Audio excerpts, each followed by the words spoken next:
Welcome to the Good Reading Magazine podcast. Good Reading is a monthly magazine dedicated to books and reading and aims to help readers discover their next favourite book.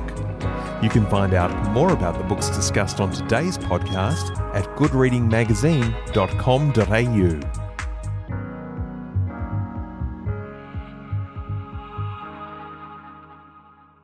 Mike Amor is one of Australia's most experienced broadcast journalists.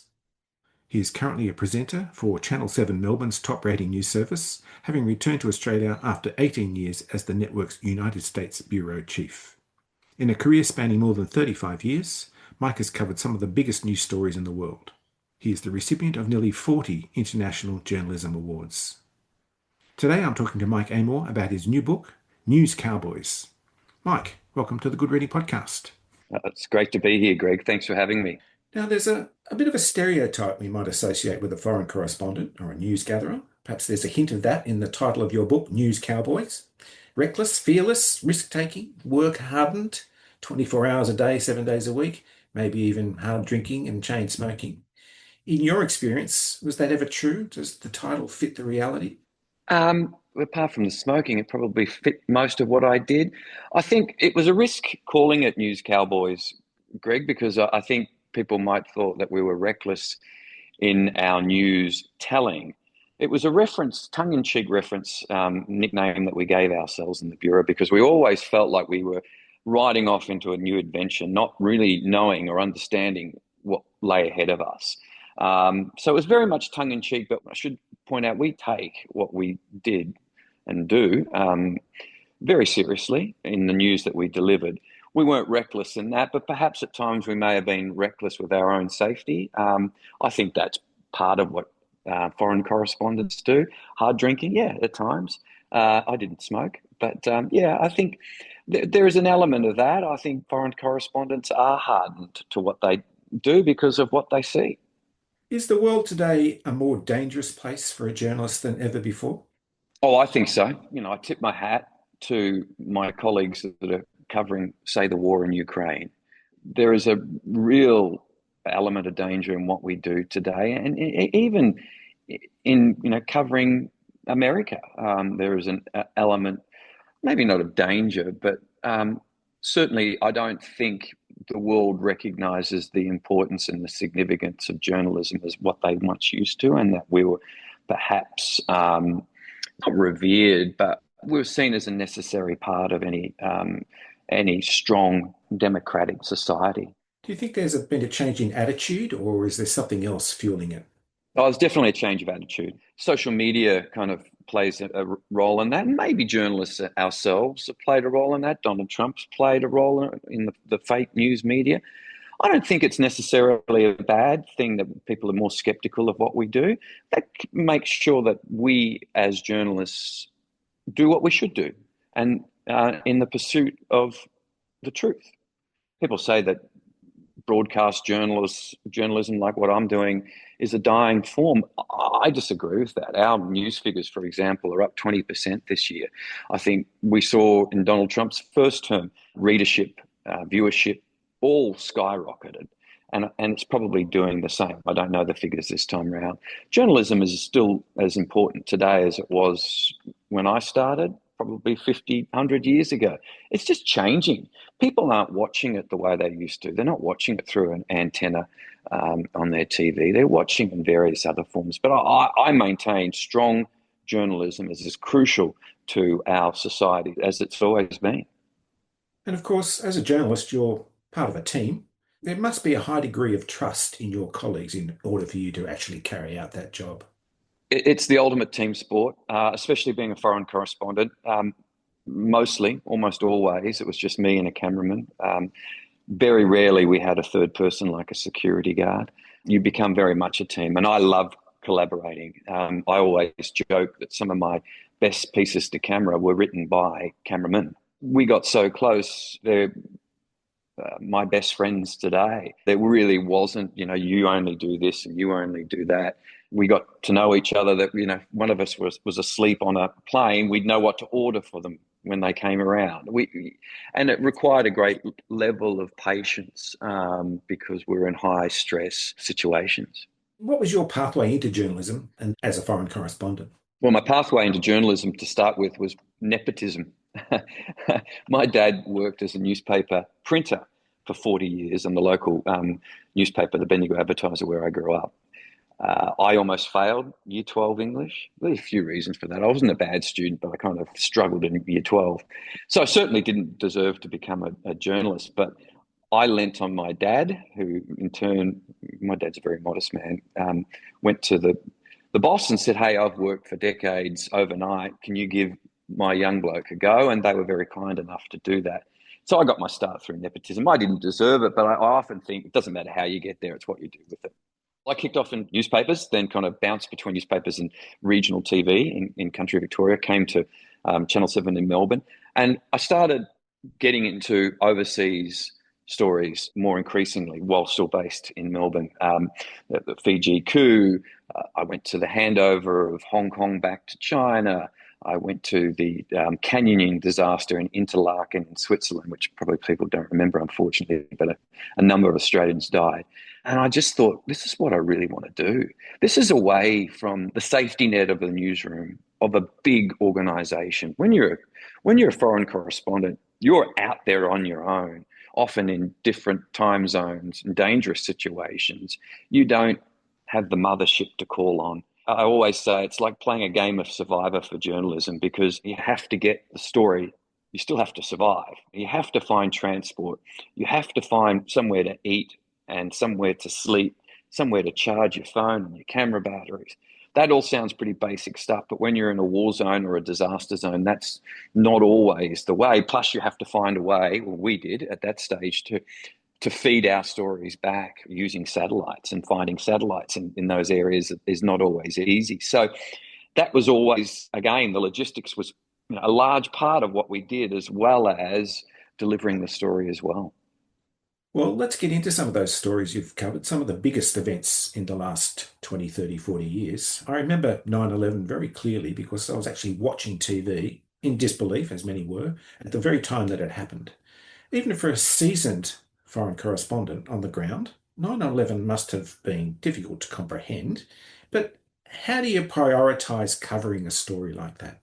It was only at the start of my journey as a correspondent, so I was quite green. I'd only been in the States less than a year, and we're actually in New York City to cover Leighton Hewitt, had won the US Open that weekend. I don't mind saying we'd gone out and celebrated, and we were a little dusty when we woke up that morning. We were running late. We were going to the airport ourselves.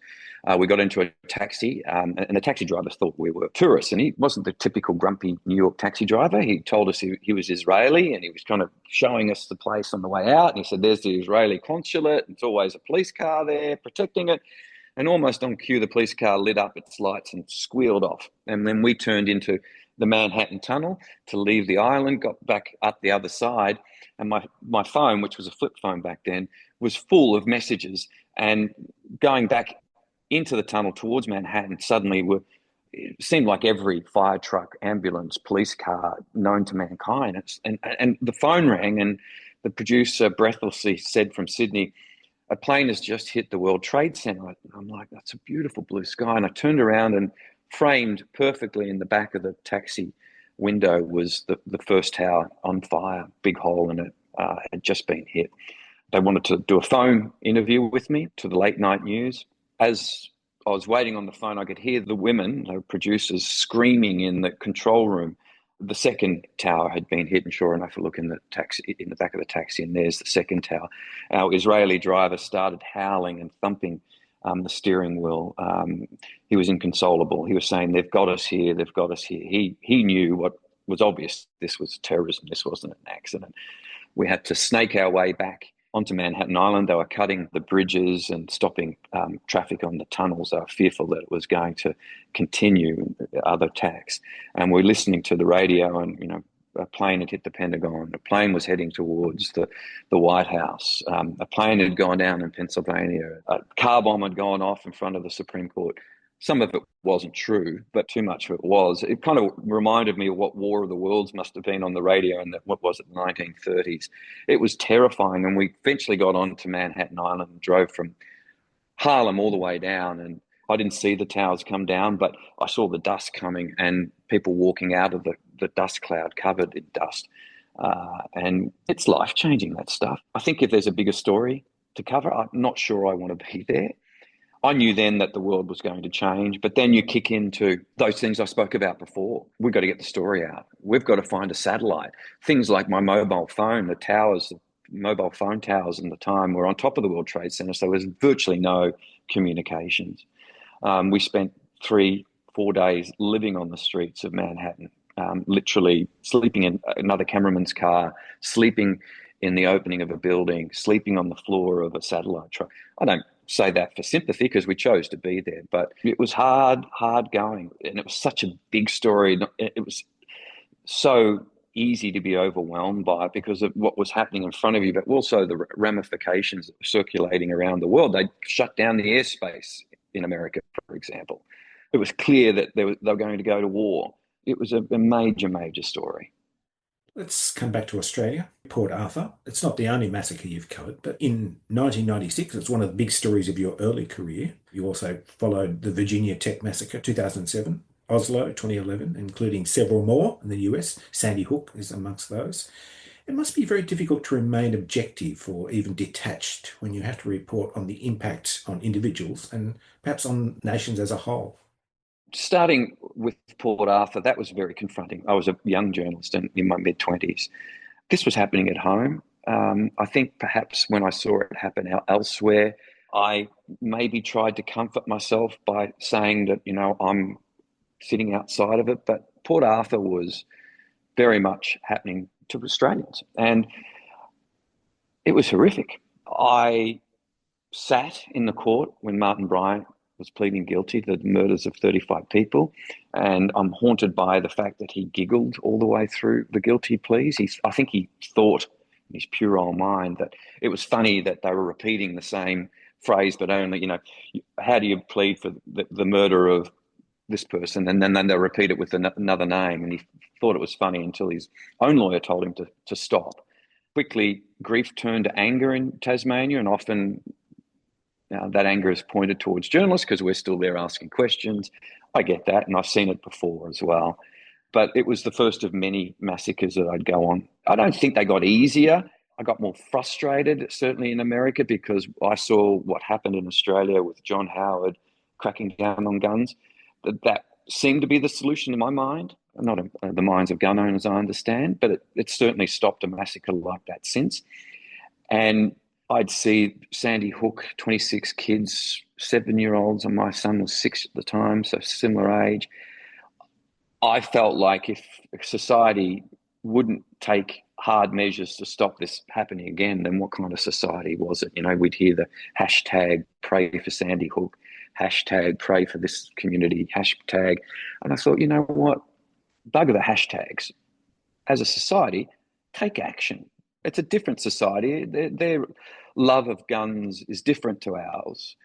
You were never going to get rid of guns like we largely did in Australia, but certainly you didn't need the weapons of choice of these killers, which were, weapons that belonged on the battlefield, not in school grounds or cinemas or shopping centres, churches. So, it became very frustrating for me to see this continually happening, and it's still happening. Nothing's changed. Let's stay in the US for a moment. The American elections seem more like a circus than any kind of exercise in democracy, and you've covered quite a few. And the electoral college system seems impenetrable. How do you make sense of it yourself and then translate that into effective news coverage? Well, it's funny, Greg, when I arrived, I left Australia just after Sydney Olympics. So October 2000, I arrived in Los Angeles, and I don't know whether it was just kind of, my mind was a blur with covering the Olympics, then getting the prime gig in LA. But I don't think it really dawned on me there was a US election coming up until I arrived, until about a week before. And I said to my then boss, "Oh my God, there's a US election coming up. I'm not prepared. I don't really have a great." And he said, "Don't worry about it, Mike. It'll be a couple of day event. We'll get you through it." I don't know if you remember George W. Bush, Al Gore. It wasn't a 2-day event. They called it wrong. Gore conceded to Bush, who was about to go out and declare victory. Gore called him back and and Bush didn't. Ended up being decided in the US Supreme Court after the hanging chads in the ballots.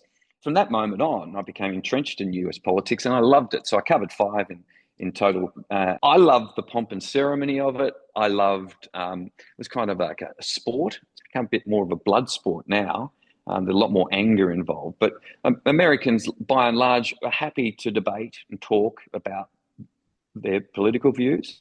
When I was there, it was always a civil discussion. You could agree to disagree. It's becoming less so now, I think, on both sides. But it's a fascinating system, isn't it, the Electoral College, whereby certain battleground states largely decide the election. Yeah, I just love the machinations of it. I love the theatre of it. I love the conventions. I love the debates. I don't know. It's just incredibly fascinating. And the fact that, you know, you're talking about really the person who's going to be the most powerful man or woman on the planet. Yeah, I loved it. And I'm still fascinated by it. I read about it every morning, discuss it with my American wife. Yeah, I'm still intrigued by it. You covered Hurricane Katrina. You returned to New Orleans 10 years later, and you founded a town still bearing the scars of that disaster. What was life like when you first covered the hurricane, and then again 10 years on? Well, when the hurricane actually hit, I was on a driving trip with my dear dad who'd come to LA from Bendigo, and we'd driven up to Canada and back, and we're driving actually through the Napa Valley. But when the levees broke, it was clear that this was not just another hurricane, of which there had been several that season. And I got a call from my boss saying, you need to get there. And I said, well, I've got my dad and he's not comfortable driving the car back. He said, just take him. So I took poor old dad, flew in. I remember driving into New Orleans, and there was a major freeway. They were using it to land the Black Hawks and offload people they were plucking from the rooftops. That's how people were getting rescued, because their homes had been flooded. And it really was like a war zone. And I said, and we'd got a call to say that there were 4 Australians, 2 Queensland couples that were trapped in the convention centre. Their family wanted us to go and get them. And I'm like, oh my God, this is, we've got this thing playing out in front of us and it's flooded. But I said to this policeman, had this kind of southern slouch hat on. I said, excuse me, mate. Always use the Aussie accent. It'll get you some places. I said, excuse me, mate.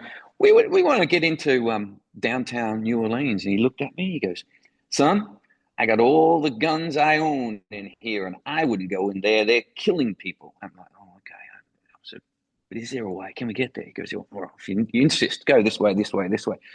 And dear dad's in the back, right? He's gone from the Napa Valley to this, unbelievable situation. Your dad's going like, he just said, don't go there. It's like, Dad, just sit down there in the back. You'll be right. We drive through. We run across this guy who's waving a gun. We didn't know what we were running into. It turns out he was a former police officer who fired a shot at looters who had just broken the window of his business. So we kept driving in. We spoke to him, kept driving in, and we parked the car near a police officer and said, look, we need to go to the convention centre. He said, don't drive your car in there. Park it next to me. Walk in there, because if you drive the car in, there's thousands of people. They'll pinch the car and may harm you. So Dad, stay in the car next to the police officer. We go into the convention centre. It's hell on earth. These poor people are in a really bad way. People are dying from diabetes because they've run out of drugs, and we saw a number of bodies. Just as we were leaving, just as it was getting dark, we looked up, and there we saw some foreigners. Well, they were white. Most of the population that were stranded were African American. And we saw them and we thought, that might be them. So we went up there, and sure enough, there's the 2 couples that we're talking about. They were too scared to go out at night, so we agreed to come back and get them the next day. And we camped in our car that night in the middle of New Orleans, and we're going to sleep.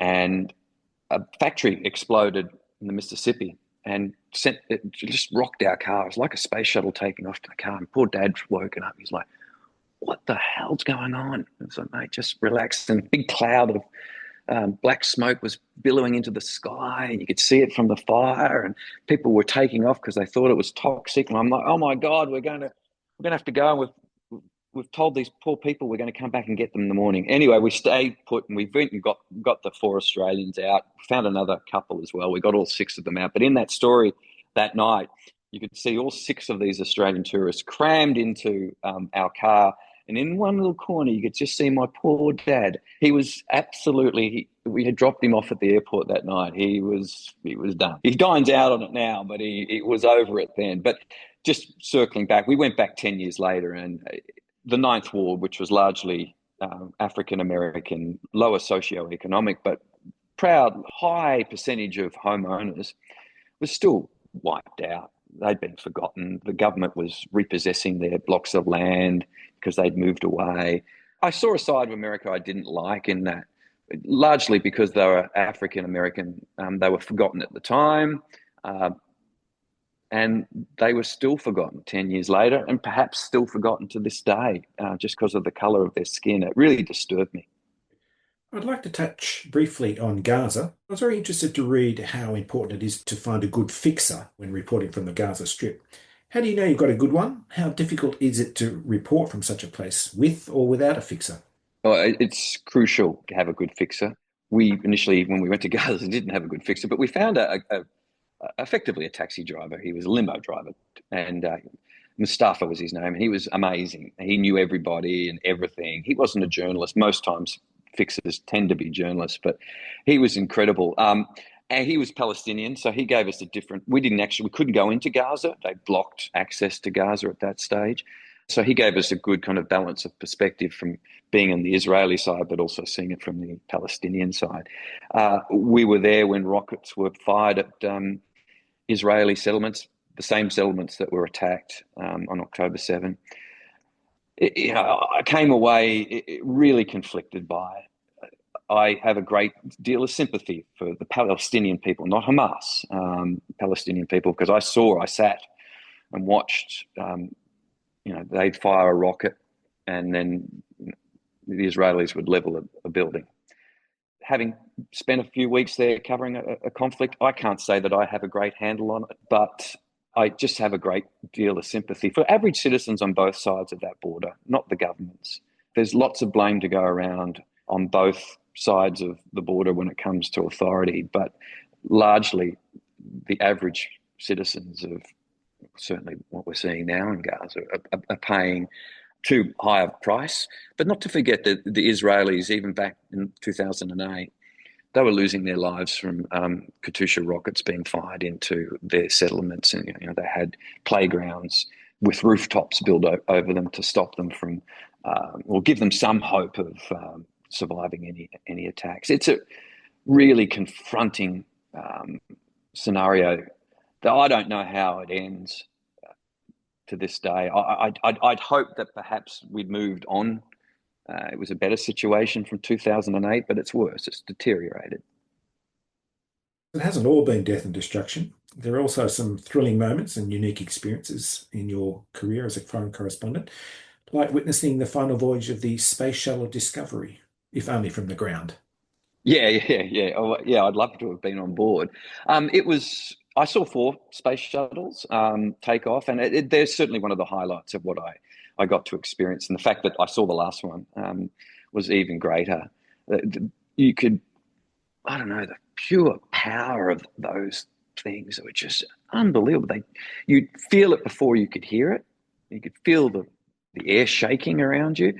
So I often used to say I'd see the best and the worst of humanity, and I think that showed what humans can achieve if focused on something, exploration, for example. I was sad to see that those shuttles are retired, but what an experience. And I covered the disaster of Colombia as well. So I knew the risks.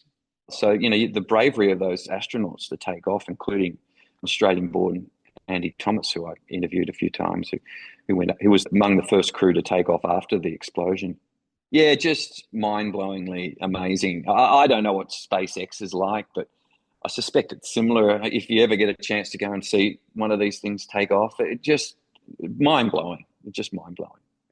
There's a lot of other great stories in your book, but I was drawn to the final chapter, and that's where you reflect on the good and the bad aspects of being a foreign correspondent. You admit to suffering, at least to a degree, some PTSD.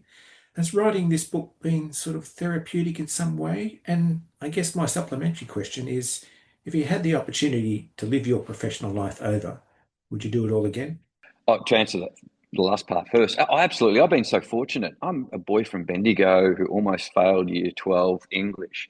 I probably didn't deserve to see what I've seen and, cover 5 Olympics, 5 US elections, 4 space shuttles, 2 World Cups, multiple Oscar red carpets. I'm very grateful for the experience. It's come at some sacrifice, both personally and to my family. I mean, I missed a large chunk of my son's early years, which was, a huge kind of price to pay. But I was pushed by the beautiful publishers who work for Echo to dig deeper. They kept saying, you got more when it comes to the personal impact. Because I think as foreign correspondents, journalists in general, you try to push those feelings deep and you don't really want to deal with it. In my case, I had to keep moving. I was wars, elections, disasters, space shuttles. I was constantly on the move.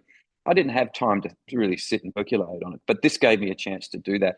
And I say in the book, I don't compare what I've been through to people like first responders who really go through it and are on the front line every day. I chose to be where I was, but it was cathartic to dig deeper. And I do recognize that it's had an impact on me, even from, being overly protective of my son too much, because I've seen how things can go from normal to disastrous really quickly. Things like being in New York City, hearing the sirens of police cars, which are kind of a constant background noise, quite triggering for me after September 11. You can't see what I've seen and not have some impact on it. Do I have some form of PTSD? I think I do. I've never been diagnosed. I've just moved on, kind of wrapped myself up in my own family. But I always say that seeing grief is like a dripping tap into a cup, and eventually it overflows and you can't take any more. And I think I'm at that point, if I'm honest. Mike Amor, it's been great to talk to you, and thanks so much for joining me on the Good Reading Podcast. Pleasure, Greg. Thank you for having me. I've been talking to Mike Amor about his new book, News Cowboys. It's published by Echo, and you can find it at goodreadingmagazine.com.au. My name's Greg Dobbs, and thanks for listening. Subscribe to Good Reading print and online magazine at goodreadingmagazine.com.au.